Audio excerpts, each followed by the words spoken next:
സന്ദീപ് വാര്യർ അറബി വേഷത്തിൽ നിൽക്കുന്ന ഒരു ഫോട്ടോ അദ്ദേഹം ഫേസ്ബുക്കിൽ പോസ്റ്റ് ചെയ്തിരുന്നു. BJP നിന്നും കോൺഗ്രസിലേക്ക് പോയതുകൊണ്ടാകണം ഒട്ടേറെ വർഗീയത നിറഞ്ഞ കമൻറ്റുകൾ ആ പോസ്റ്റിൽ കണ്ടിരുന്നു.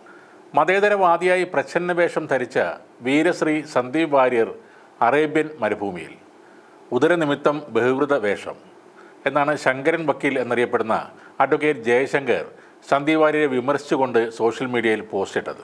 സന്ദീപ് വാര്യരെ ഹജ്ജ് കമ്മിറ്റി ചെയർമാൻ ആക്കണം എന്ന രീതിയിലുള്ള കമൻറ്റുകളും അതിൽ വന്നിരുന്നു. സന്ദീപ് വാര്യർ ഇതിനൊക്കെ മറുപടിയായി ഒരു പോസ്റ്റ് എഴുതിയിരുന്നു. ലോകത്തെ എല്ലാ സ്ഥലങ്ങളിലും അതാത് സ്ഥലങ്ങളിലെ തലപ്പാവ് അവർ അതിഥികളെ അണിയിക്കുന്നത് ഒരു രീതിയാണ്. പ്രത്യേകിച്ച് ടൂറിസ്റ്റ് കേന്ദ്രങ്ങളിൽ ചെല്ലുമ്പോൾ നമ്മുടെ പ്രധാനമന്ത്രി അടക്കമുള്ളവർ വിവിധ സംസ്ഥാനങ്ങളിൽ പോകുമ്പോൾ അതാത് സംസ്ഥാനങ്ങളിലെ തലപ്പാവ് അണിയാറുണ്ട്.